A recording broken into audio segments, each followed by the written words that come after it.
A paz do Senhor a todos. Estamos dando início ao programa História e Geografia Bíblica. Estou aqui com o professor Vinícius, a paz do Senhor. Amém. Paz do Senhor a todos que nos assistem, aos pastores Pastor Eduardo, presentes. a paz do Senhor. A paz do Senhor, pastor Ian, Vinícius, aqueles que nos acompanham.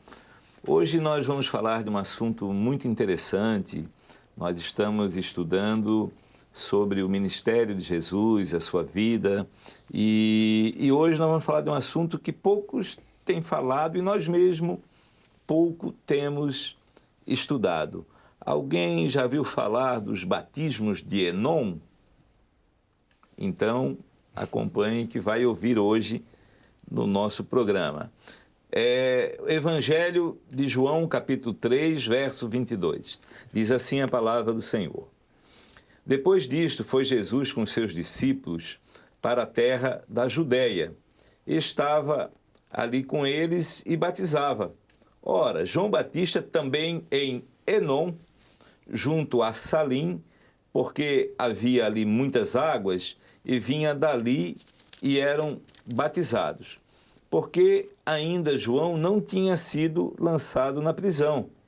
Houve então uma questão entre os discípulos de João e um judeu acerca da purificação. E foram ter com João e disseram-lhe: Rabi, aquele que estava contigo além do Jordão, do qual tu deste testemunho, ei-lo batizando, e todos vão ter com ele. João respondeu e disse: O homem não pode receber coisa alguma se não for dada do céu. Vós mesmos me sois testemunhas de que disse: Eu não sou o Cristo, mas sou enviado adiante dele. Aquele que tem a esposa é o esposo, mas o amigo do esposo que lhe assiste e o ouve, alegra-se muito com a voz do esposo. Assim, pois, já esse meu gozo está cumprido. É necessário que ele cresça e que eu diminua. Então, texto bonito, e fiquem até o final, porque tem assuntos interessantes, importantes, que nós vamos estudar aqui. Vamos colocar um mapa aqui para nos localizarmos, já que é História e Geografia, aonde fica Enom. Está aqui o mapa e está aqui Enom. Vamos só entender esse mapa na geografia do programa aqui. O rei Herodes Antipas, ele era rei da Galileia e da Pérea. Enom ficava aqui nessa região da Pérea e ali era a província da Judéia. Então o Herodes Antipas, ele não tinha jurisdição na Judéia. Quem cuidava da Judéia eram governadores colocados diretamente pelo Império Romano, que nesse período era Pilatos.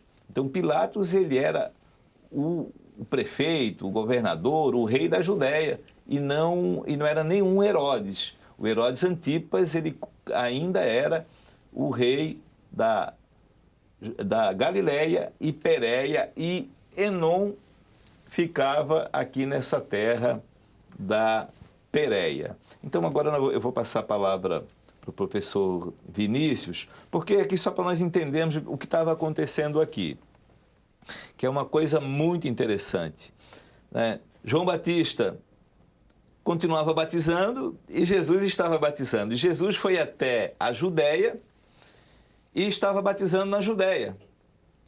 E por ter águas em Enom, e provavelmente João Batista ainda continuava ali pela região de deserto, afastado, ele continuava batizando em Enom. E veio esse diálogo ali, essas perguntas: olha, aquele que tu batizasse, que tu falasse, ele está batizando lá, e tu está batizando aqui, e agora? Vamos explicar essa história aí. Amém. É importante, pastor Ian, que esses primeiros capítulos do Evangelho de João, principalmente, fica muito evidente a transição do Velho para o Novo Testamento. Por isso é importante nós vermos que João e Jesus, eles vão dialogar profeticamente, vamos dizer assim, né? João, no primeiro capítulo, João, a voz do que clama no deserto. Jesus, o verbo. Nas bodas de Caná, tem a água e depois o vinho. E nós vamos ver que há uma transição. Falamos até no episódio anterior, não é? As figuras do Velho Testamento, a serpente no deserto, Jesus crucificado, a água e o Espírito. E aqui nós temos, digamos assim, um episódio final dessa transição, em que, de fato, João Batista, logo depois dos eventos, ele será preso e fica somente o ministério de Jesus. Mas, até o momento, eles coexistem. Enquanto João Batista diz assim, ó, esse é o Cordeiro de Deus, os discípulos de João ficam na dúvida. Diz assim, ô João, aquele o qual você batizou, ele também está batizando. Agora, como se eu estivesse lá, eu perguntaria assim, quem que eu vou seguir? E qual o batismo que... Qual é o válido? O batismo válido.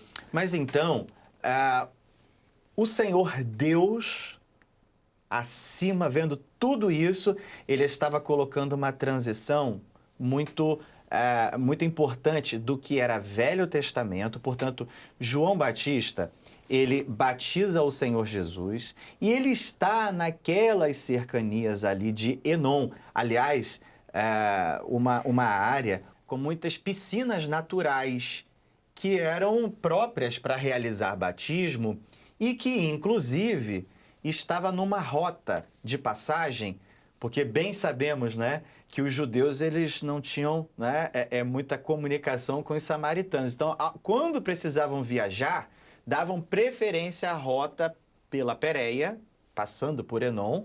Então, era um lugar onde viajantes transitavam com frequência e ouviam, então, a pregação de João Batista e continuavam sendo batizados. Mas o interessante é que os discípulos usam uma referência que diz assim, aquele que você batizou do outro lado do Jordão, ou seja, está aqui, Jesus foi batizado aqui, né? Do outro lado. Então, o Senhor Jesus está nas terras da Judéia e realiza batismos aqui.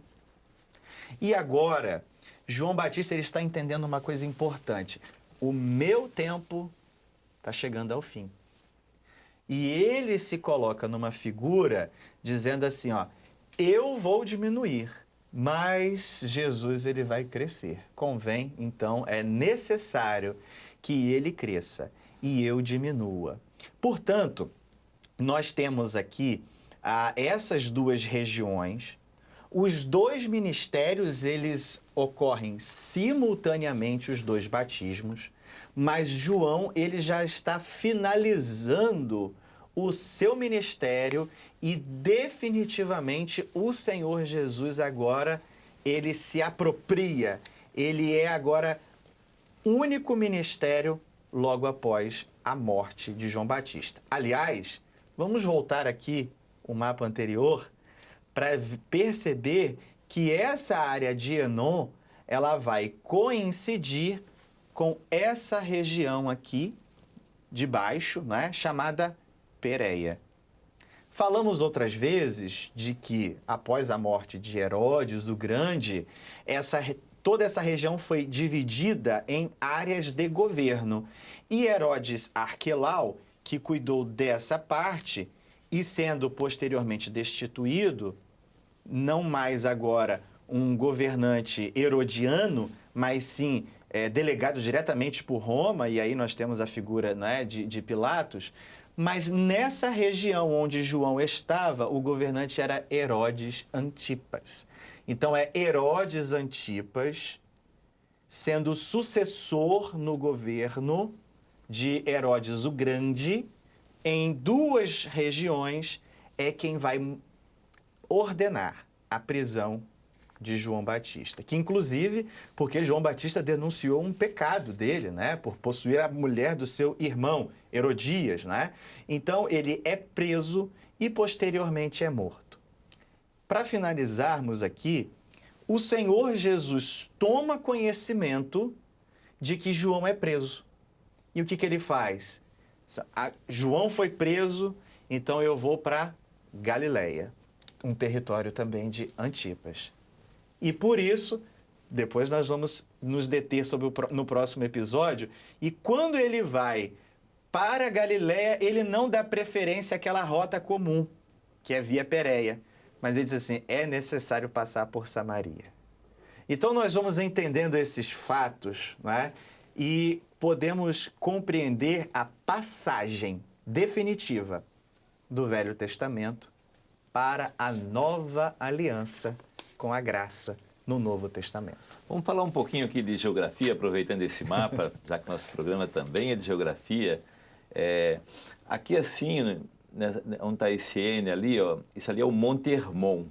O Monte Hermon, ele tem em torno de, a altitude dele é 2.810 metros aproximadamente, então muito alto.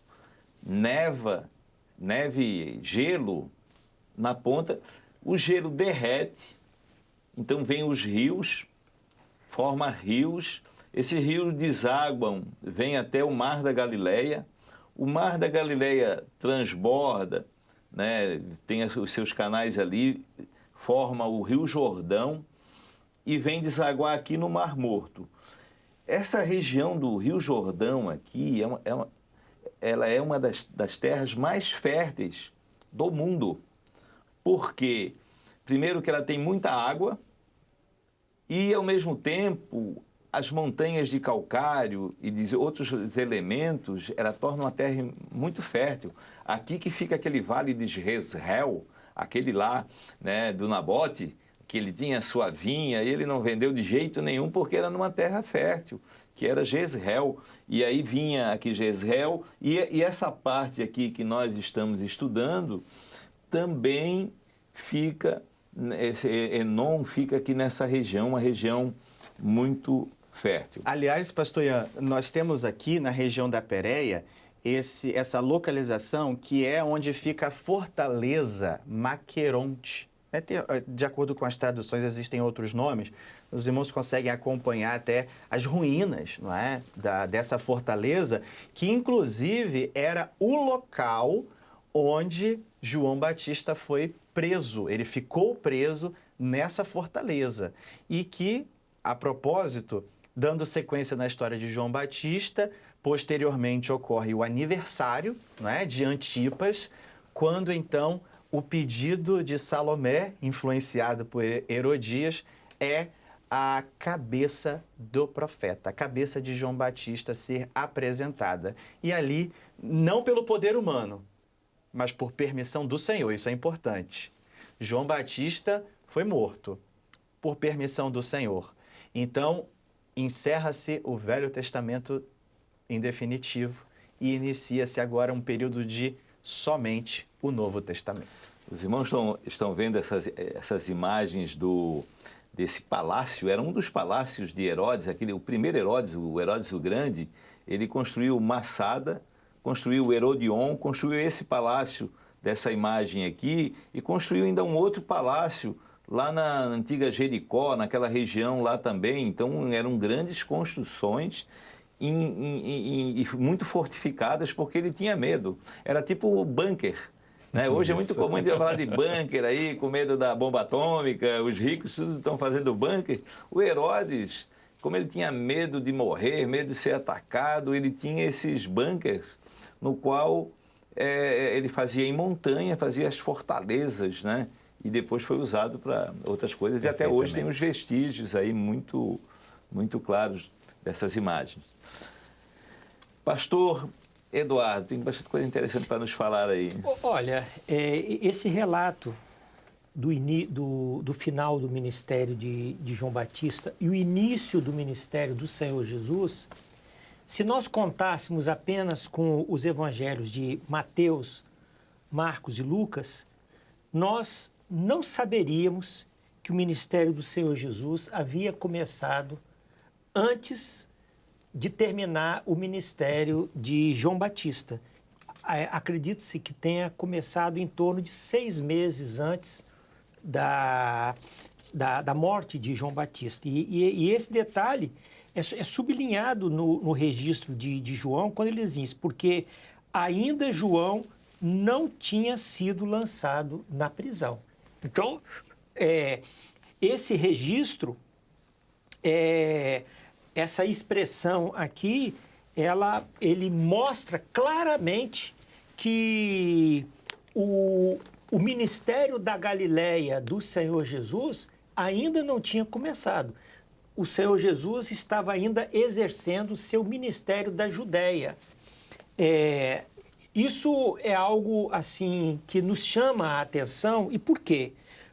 Porque mesmo com a vinda de Jesus, João Batista, ele mantinha o seu discipulado, ele tinha muitos discípulos ainda, ele continuava batizando, né? E nós vamos ver que a igreja, vamos dizer assim, fundada por João Batista, ela permaneceu até nos dias de Atos dos Apóstolos. Sim, Perfeito. Os apóstolos encontraram na Ásia Menor discípulos de João Batista. Tem aquele relato do encontro de Paulo com aqueles discípulos lá em Éfeso. Isso, lá em Éfeso. Então, veja, não era pouca coisa, não.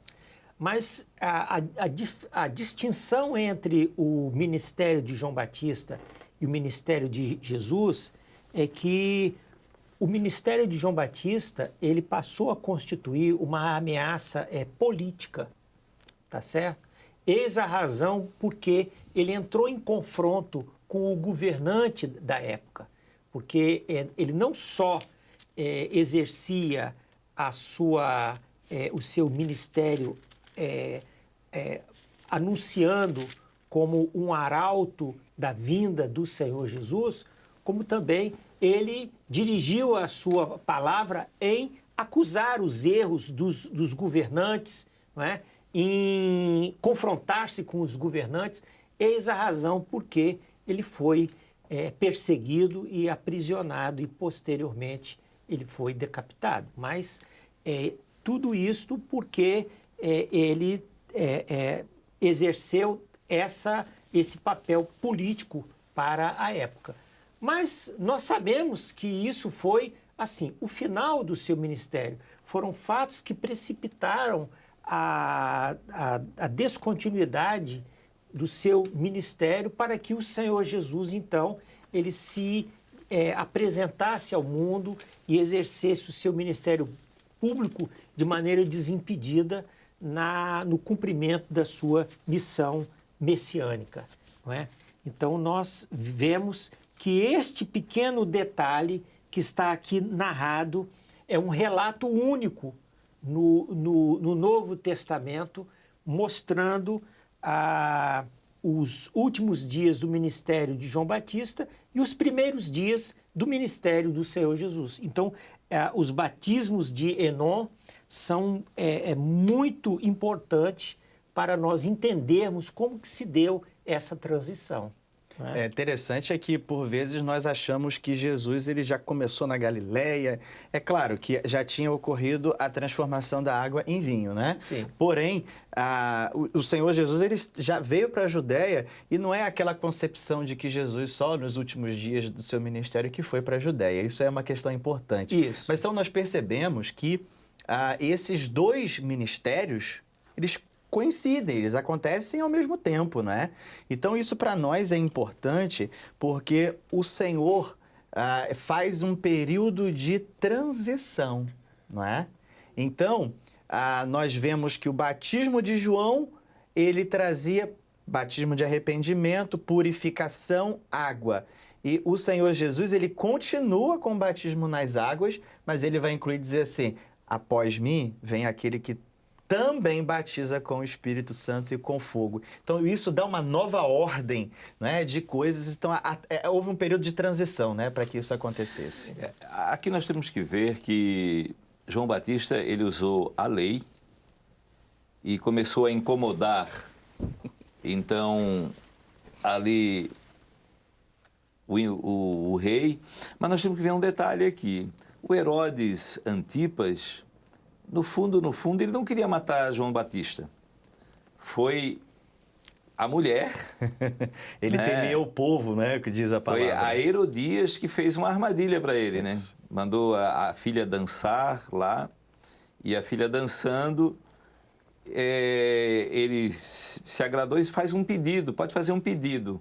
E a mãe já tinha preparado lá a armadilha para dizer, pede a cabeça de João Batista. E aí ele foi induzido, né, a matar João Batista. Então, nós vemos aqui que o Herodes Antipas, apesar dele ter... João Batista está incomodando, o primeiro momento o interesse dele não era matar João Batista, mas por ele ter acusado e a mulher que estava envolvida era Herodias, ela fez essa armadilha e acabou... O rei aí não pôde voltar atrás e ordenou ali a morte, a decapitação de João Batista, ainda trazendo uma bandeja, né? Interessante, pastor Ian, é que para nós encontrarmos esse relato, ele não está nas linhas imediatas aqui de João, não. Esses relatos de como foi a morte de João Batista está em Marcos 6, em Mateus 14 e em Lucas 3.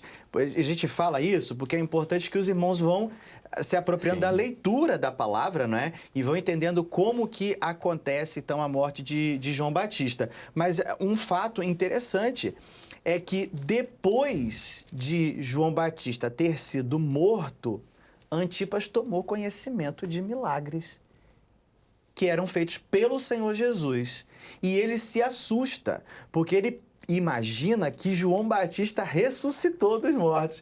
Não sabia ele que era agora o Filho de Deus, o Verbo encarnado, que agora operava milagres e trazia o seu Novo Testamento.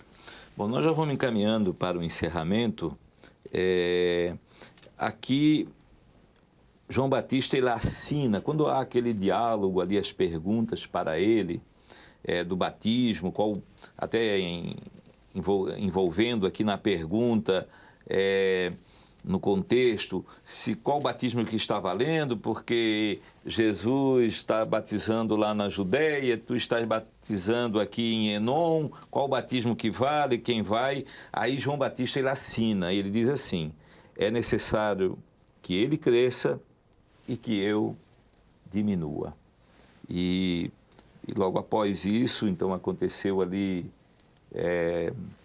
a condenação dele, né, ou a morte dele, ele decapitado por essa situação, e termina aqui, eu queria que o pastor Eduardo finalizasse para nós isso, termina aqui um Velho Testamento e inicia aqui um Novo Testamento, né? Com essa... nós ficamos assim admirados pela maneira humilde, reverente de João Batista em reconhecer o seu papel de arauto, o seu papel de anunciador da vinda do Senhor Jesus. Ele o fez até o fim, né? E tanto é que ele usa a figura do amigo do noivo, né? Essa figura do amigo do noivo, quando ele diz assim, aquele que tem a esposa é o esposo, mas o amigo do esposo que lhe assiste e o ouve, alegra-se muito com a voz do esposo. Antes de se entristecer, antes de se enraivecer, porque a glória de Jesus ofuscava o seu ministério profético, né? Antes de se irritar com Jesus, pelo contrário, ele se alegrou em ver que o trabalho do Senhor Jesus estava ganhando cada vez maior vulto, né? Cada vez maior esplendor, e ele diz assim, e se alegra com a voz do esposo. Então, o amigo do esposo, o amigo do noivo, fazendo referência ao casamento judaico, em que o amigo, a noiva, ela nomeava um amigo e o noivo um outro amigo. E ambos cuidavam das festividades. O amigo da noiva e o amigo do noivo ficavam responsáveis para a preparação do evento que marcaria as bodas, não é? E, portanto, ele se considerava como amigo do noivo, não é? E do esposo, né? E isso é uma consideração muito humilde, muito modesta de João Batista, mostrando o seu caráter nobre, a sua posição nobre como anunciador da vinda de Jesus. Amém. Então, estamos encerrando aqui um episódio muito interessante, os batismos de Enom. Né? Quem não tinha nunca ouvido sobre isso, ouviu aqui, né, nesse nosso episódio. E estamos encerrando aqui, então, mais um História e Geografia Bíblica. A paz do Senhor, professor Vinícius. Amém. Paz do Senhor a todos. Paz do Senhor, pastor Eduardo. A paz do Senhor, pastor Ian, Vinícius, aqueles que nos acompanham. A paz do Senhor a todos.